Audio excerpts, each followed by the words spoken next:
नमस्कार, JDP news देखने वाले सभी दर्शकों का बहुत बहुत स्वागत है, बहुत बहुत अभिनंदन। आज एक विशेष मुद्दे को लेकर फिर से हाजिर है आप सबके बीच, और आज की लाइव का मुद्दा रहेगा एसआई भर्ती, जो कि हाल ही में राजस्थान हाईकोर्ट द्वारा रद्द की गई थी। लेकिन आज फिर राजस्थान हाईकोर्ट की सेकंड बेंच में इसे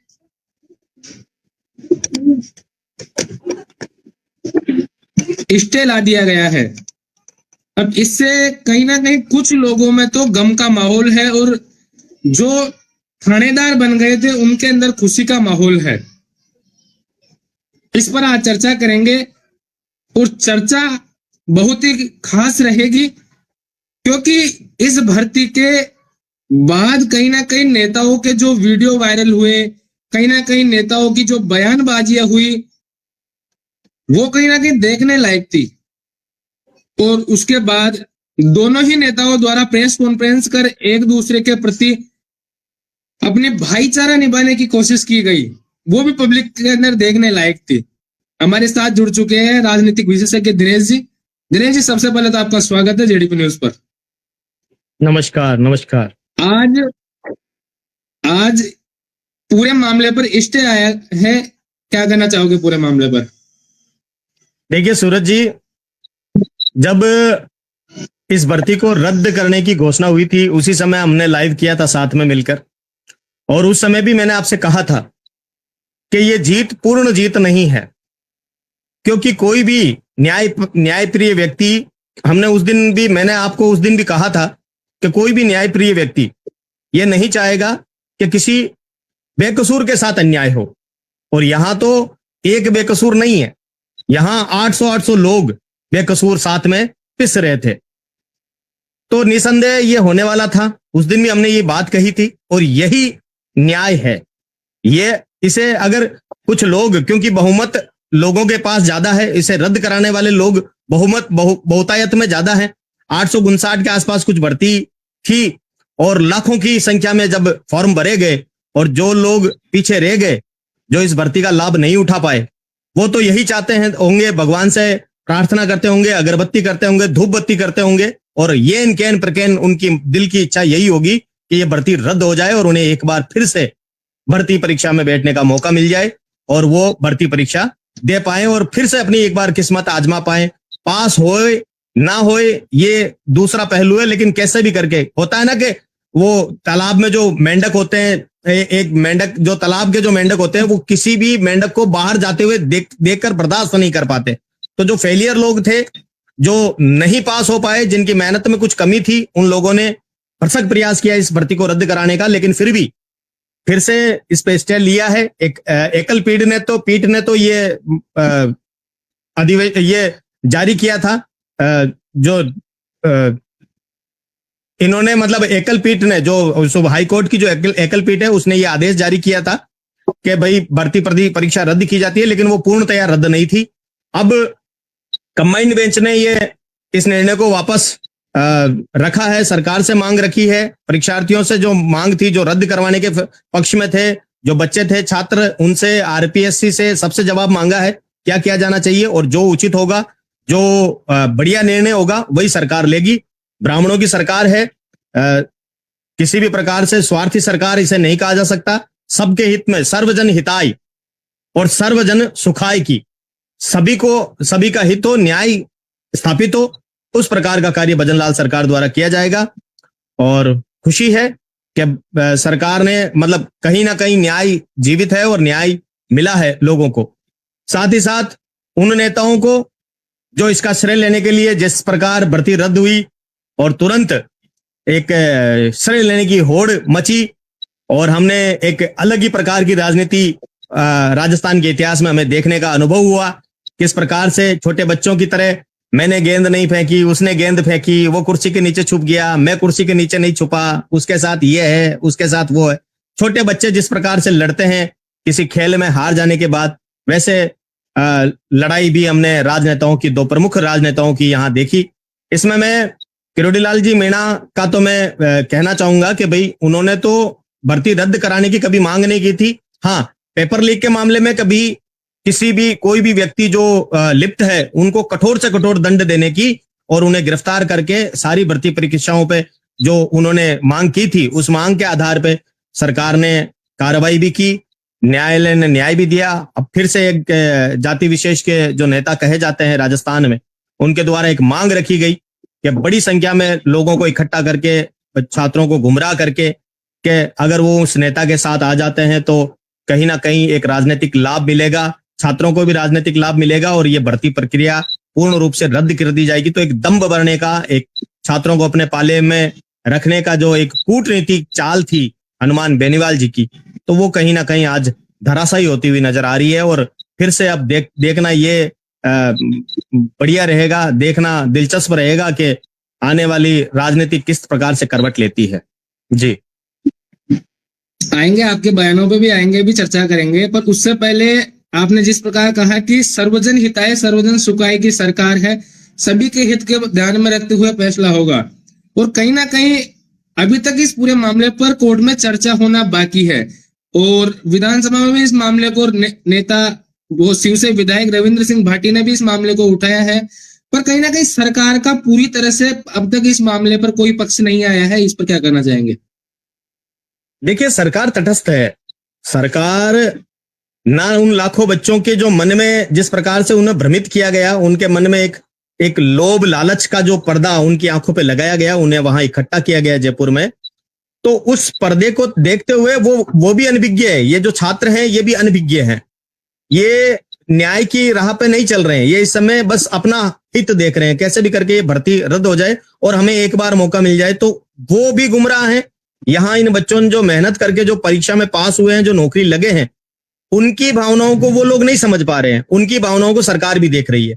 तो यहाँ तटस्थ रहकर सरकार को जो करना चाहिए और जिस प्रकार से जो जितना भला किया जा सकता है, जो न्याय किया जा सकता है, न्याय ज्यादा चिल्लाने से या ज्यादा एक न्याय ऐसे नहीं होता कि भाई एक तरफ 1000 लोग खड़े होकर कह रहे हैं कि इसे फांसी पे लटका दो और एक तरफ वो व्यक्ति, जब सरकार को पता है कि वो बेकसूर है, तो 100 जनों के कहने से किसी व्यक्ति को सूली पे नहीं चढ़ाया जा सकता, किसी एक व्यक्ति को सूली पे नहीं चढ़ाया जा सकता।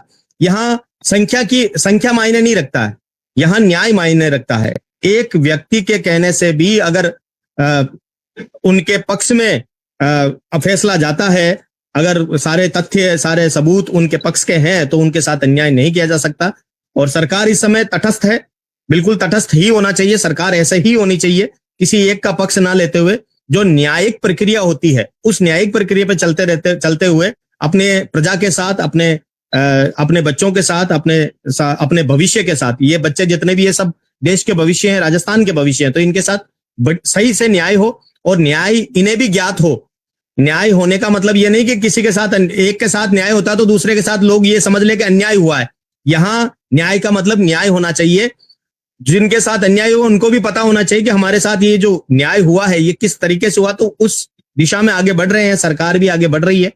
रोते हुए बच्चों का जिस समय ये भर्ती परीक्षा रद्द हुई थी, उस समय कई बच्चों ने रोते हुए वीडियो भी हमने देखे, उनके आंसू, कईयों की नौकरियां छूट गई, कईयों ने नौकरियां छोड़ कर ये परीक्षा दी, कई बच्चों ने अपने भविष्य को देखा, इसमें भविष्य को पूरी जी जान लगा दी। तो कई सारी फैक्टर हैं, कई सारे फैक्टर काम कर रहे हैं। सरकार उस फैक्टर को ध्यान में रखते हुए जिस प्रकार से काम कर रही है वो सराहनीय कार्य है।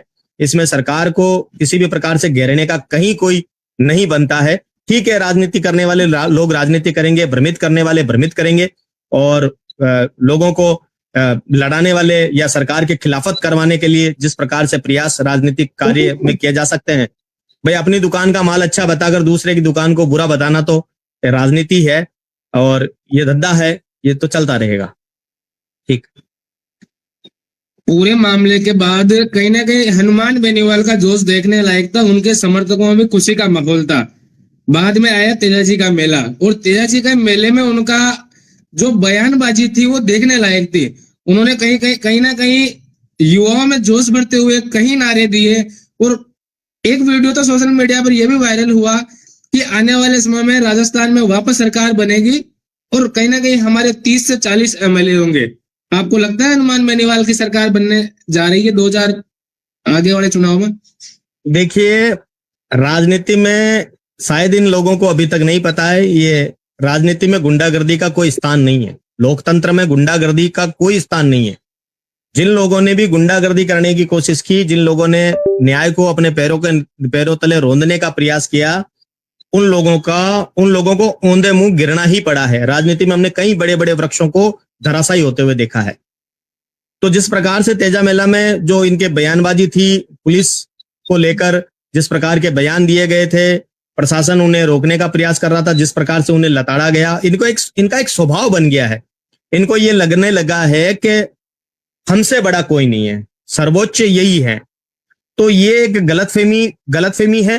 देश के सैनिकों के साथ दुर्व्यवहार, हमारे पुलिस कर्मियों के साथ जो हमारी रक्षा करने के लिए हमेशा तत्पर रहते हैं, तैयार रहते हैं, उनके साथ दुर्व्यवहार। ठीक है, मैं ये नहीं कहता कि सारे पुलिस वाले अच्छे होते हैं या सारे पुलिस वाले बुरे होते हैं।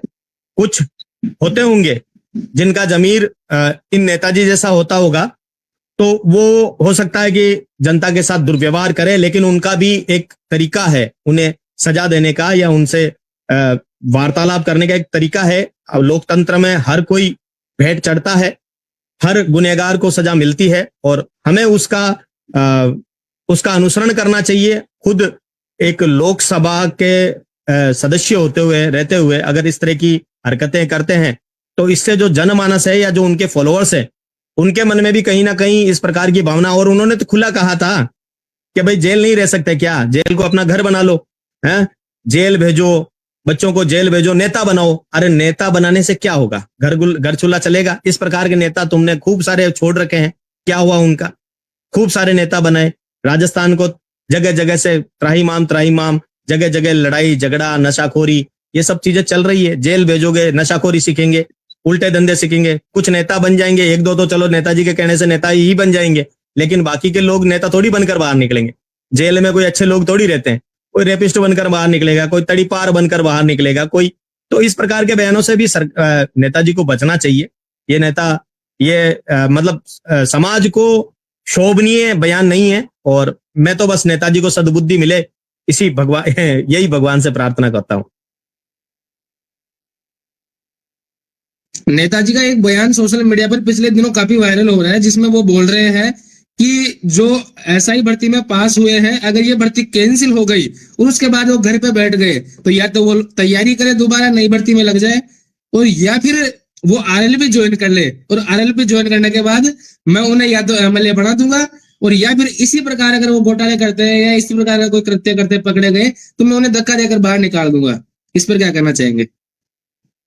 अब देखो, नेताजी तो कुछ भी बोल सकते हैं, नेताजी का बोलने का एक धर्म है। मैंने तो पहले ही कहा था आपको, अपने बयानों में ये कहा था, नेताजी का सीधा सीधा फोकस इसी बात पे है कि 2029 के जो चुनाव आएंगे उनमें हमारा पाला मजबूत हो, और युवाओं को भ्रमित करने में लगे हुए हैं, युवाओं को भ्रमित कर रहे हैं, अपने कैरियर से उन्हें वंचित कर रहे हैं। उनका एक उज्जवल भविष्य है, पढ़ लिख कर वो बड़ी नौकरियां प्राप्त कर सकते हैं, लेकिन इनके मन में सिर्फ और सिर्फ किसी को डॉक्टर नहीं बनाएंगे, किसी को इंजीनियर नहीं बनाएंगे, किसी को वकील नहीं बनाएंगे, किसी को पुलिस इंस्पेक्टर नहीं बनाएंगे, ये सबको नेता बनाएंगे।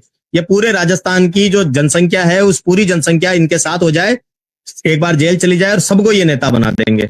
भले ही पूरे राजस्थान में करोड़ों की संख्या में, अरबों की संख्या में विधानसभाएं घोषित करनी पड़े, हर घर को एक विधानसभा बना देंगे। इनका ये प्रण है, हर घर को एक विधानसभा बनाएंगे और हर घर में एक विधायक बिठाएंगे, एक मुख्यमंत्री बिठाएंगे। ये एक फालतू के बयान है, इन पे ज्यादा ध्यान देने की भी जरूरत नहीं है, और राजस्थान की जनता तो ऐसे फालतू के बयानों पे ध्यान देती नहीं है। ठीक है, इनको वो लाइमलाइट में बने रहने का शौक है, इसलिए उल्टे सीधे बयान देकर लाइमलाइट में बने रहते हैं। बाकी इनका कोई, इन बयानों का कोई मतलब नहीं निकलता। आज पूरे मामले जी। पर कोर्ट ने स्टे लगा दिया है। स्टे के बाद अब तक किसी भी राजनेता का कोई बयान नहीं आया है। विधानसभा सत्र चल रहा है। क्या आपको लगता है विधानसभा में यह आवाज वापस गूंजेगी और जो थानेदार बने हैं उनको न्याय मिल पाएगा? देखो, न्याय तो होगा, ये तो कंफर्म है। न्याय होकर रहेगा। उन बच्चों के साथ, उनके भविष्य के साथ खिलवाड़ नहीं होगा। अगर यहाँ राजस्थान में न्याय नहीं होता तो उनके लिए सुप्रीम कोर्ट के रास्ते भी खुले हैं। अभी लड़ाई, ये समझ लो 35% 40% तक पहुंची है। अभी लड़ाई 100% पूरी हुई नहीं है। और मुझे जहां तक लगता है राजस्थान से बाहर इन बच्चों को जाने की जरूरत नहीं पड़ेगी। राजस्थान में ही इन बच्चों को न्याय मिल जाएगा। लेकिन आपने जैसा कि कहा कि नेताओं के बयान नहीं आए, तो किस मुंह से बयान दे भाई? अभी 4 दिन 5 दिन 10 दिन पहले तो ये लोग पटाखे फोड़ रहे थे, बड़ी बड़ी दम भर रहे थे, जगह जगह इंटरव्यू दे रहे थे।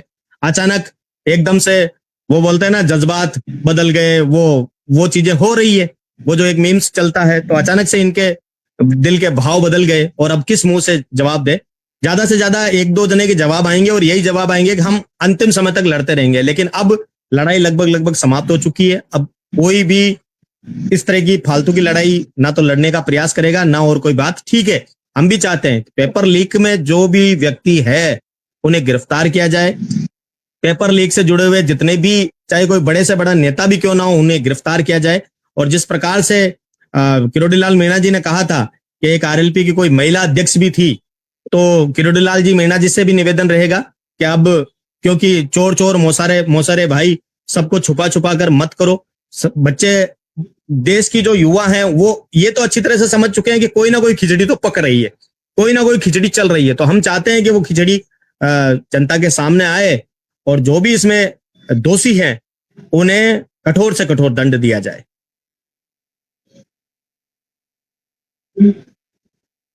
जिस दिन ये भर्ती रद्द हुई थी उस दिन हनुमान जी मेहनीवाल नागौर दौरे पर थे और नागौर से उनके कार्यक्रम पूरे के पूरे रद्द किए गए। कार्यक्रम शाम तक चले। उसके बाद हनुमान जी का दौरा जयपुर की ओर कूच किए उन्होंने, और कूच की जो वीडियो थी सोशल मीडिया पर काफी वायरल हुई है। और हनुमान जी ने खुद दावा किया है कि आज तक शहीद स्मारक पर किसी ने डीजे बजाया है क्या? अब इस पूरे मामले को आप किस प्रकार से देखते हैं? क्या शहीद स्मारक पर तो डीजे बजाना सही है? देखो, मैं यही तो बता रहा हूं भाई। सरकार, ये एक नेताजी तो ठीक है, हर जगह कानून तोड़ने का ही प्रयास करते हैं। जहां बैरिकेड लगे होते हैं बैरिकेड तोड़ देते हैं, जहां नहीं घुसना होता वहां घुसने का प्रयास करते हैं। जो चीज नहीं करनी होती है या जो कानून का जहां जहां उल्लंघन करना होता है वो सारा उल्लंघन ये करने का प्रयास करते हैं। जहां आपको अनुमति दी गई, भाई 12 बजे तक आप डीजे बजा सकते हो, वहां ये कोशिश करते हैं कि 8 बजे तक, रात को 2 बजे तक, 2:30-3 बजे तक डीजे बजे।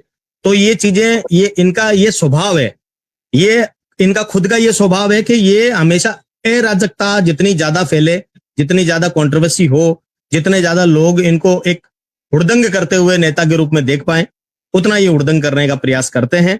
लेकिन राजस्थान के जो युवा हैं, राजस्थान की जो पब्लिक है, जो अमन और शांति पसंद लोग हैं, जो न्याय प्रिय व्यक्ति हैं, वो अच्छी तरह से देख रहे हैं कि कौन नेता क्या कर रहा है, कौन नेता समाज में नशाखोरी बढ़ा रहा है, आपराधिक तत्व बढ़ा रहा है, किस प्रकार से अपराधीकरण हुआ है राजस्थान में, किसने ये किया है, ये सब जनता देख रही है। जनता, युवा सब जान रहा है, सब देख रहा है।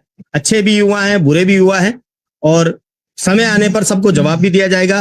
हालांकि जवाब तो दिया जा चुका है, लेकिन अब जो थोड़ा बहुत बचा है, जो तेल थोड़ा बहुत दिए में थोड़ा बहुत बचा हुआ है, वो जो फड़फड़ाहट है, वो फड़फड़ाहट थोड़ी सी निकलने दो। 2029 भी सामने आ जाएगा और दिख जाएगा कौन कितने पानी में।